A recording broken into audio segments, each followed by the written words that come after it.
ഞാനൊരു 3 hour ഷിഫ്റ്റാണ് എടുത്തിട്ടുള്ളത്. 3 hours സൊമാറ്റോയിൽ evening work ചെയ്താൽ എത്ര രൂപ കിട്ടുമോ നോക്കാം. ഞാൻ യൂസ് ചെയ്യുന്നത് EV ആണ്. അപ്പോൾ പെട്രോൾ യൂസ് ചെയ്ത് സൊമാറ്റോയ്ക്ക് പോകുന്നവർക്ക് ഇത് ലാഭമാണോ നഷ്ടമാണോ എന്ന് നമുക്ക് നോക്കാം. പ്ലസ് ഒരു കാര്യം, എല്ലാ ദിവസവും ഒരേ എമൗണ്ട് ആയിരിക്കത്തില്ല. ചിലപ്പോൾ കൂടുതലും കിട്ടാം, ചിലപ്പോൾ കുറവും കിട്ടാം. അപ്പോൾ നമുക്ക് ഇന്ന് പോയിട്ട് എത്ര രൂപയാണ് കിട്ടുന്നതെന്ന് നോക്കിയിട്ട് വരാം. അങ്ങനെ ഒരു 6:50 ആയപ്പോഴത്തേക്ക് ഞാൻ ഓൺലൈൻ ആയിട്ടുണ്ട്. ഫസ്റ്റ് ഓർഡർ എനിക്ക് പാളയ സംസമിൽ നിന്നാണ് കിട്ടിയത്. ഒരു 2 മിനിറ്റ് ആയപ്പോഴത്തേക്ക് ഓർഡർ റെഡിയായി ഇങ്ങനെയായിരിക്കും കാണിക്കുന്നത്. Order is ready pick now എന്ന് കാണിക്കും. നമ്മൾ അത് നേരെ ആ ഹോട്ടലിൽ കൊണ്ട് കാണിക്കുമ്പോൾ അവർ ആ ID നമ്പർ നോക്കിയിട്ട് നമുക്ക് ആ ഫുഡ് എടുത്തത്. അങ്ങനെ ഫുഡൊക്കെ പിക്ക് ചെയ്ത് നമ്മൾ നേരെ ഡെലിവറി ലൊക്കേഷനിലെത്തി. ഡെലിവറി ചെയ്ത ശേഷം 34 രൂപയാണ് നമുക്ക് ഈ ഓർഡറിന് കിട്ടിയത്. അങ്ങനെ സെക്കൻഡ് ഓർഡർ ഓപ്പൺ ഹൗസിൽ നിന്നായിരുന്നു. 44 രൂപയുടെ ഓർഡറാണ്. നമ്മൾ ഡെലിവറി ചെയ്ത ശേഷം 42 രൂപയെ നമുക്ക് കിട്ടിയുള്ളൂ. ഇടയ്ക്ക് അങ്ങനെയൊക്കെ സംഭവിക്കാം. ചിലപ്പോൾ കൂടുതൽ കിട്ടും, ചിലപ്പോൾ കുറവ് കിട്ടും. കൂടുതലും കുറവായിട്ടുള്ള എമൗണ്ട് ആയിരിക്കും കിട്ടുന്നത്. അങ്ങനെ തേർഡ് ഓർഡർ എനിക്ക് ബുർജുൽ മന്തിയിൽ നിന്നായിരുന്നു. ഡെലിവറി ചെയ്ത ശേഷം 50 രൂപയാണ് കിട്ടിയത്. കുറച്ച് പേര് എത്ര കിലോമീറ്ററാണ് ട്രാവൽ ചെയ്തതെന്ന് ചോദിച്ചിട്ടുണ്ടായിരുന്നു. ഞാൻ ഈ വീഡിയോ എടുക്കുന്ന സമയത്തും ട്രാവൽ ചെയ്യുന്ന കിലോമീറ്റർ നോക്കാൻ മറന്നുപോയി. നെക്സ്റ്റ് വീഡിയോയിൽ ഞാൻ എന്തായാലും കിലോമീറ്റർ നോക്കിയിട്ട് അപ്ഡേറ്റ് ചെയ്യുന്നതാണ്. ഇന്നത്തെ ദിവസം എനിക്ക് കൂടുതലും എൻ്റെ വീട്ടിൻ്റെ അടുത്ത്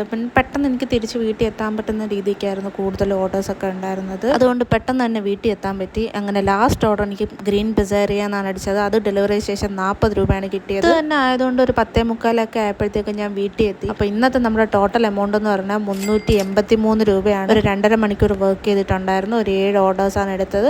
100 രൂപ ഇൻസെൻറ്റീവും കിട്ടി. എത്ര കിലോമീറ്ററാണ് ട്രാവൽ ചെയ്തതെന്ന് ഞാൻ അടുത്ത വീഡിയോ തൊട്ട് എന്തായാലും അപ്ഡേറ്റ് ചെയ്യാം. അപ്പോൾ ഇങ്ങനത്തെ വീഡിയോസും കണ്ടന്റും ഒക്കെ കാണാനായിട്ട് നിങ്ങൾ ഉറപ്പായിട്ടും ചാനൽ സബ്സ്ക്രൈബ് ചെയ്യുക. ഇനി അടുത്തൊരു വീഡിയോ ആയിട്ട് കാണുന്നവരെ എല്ലാവർക്കും ബൈ.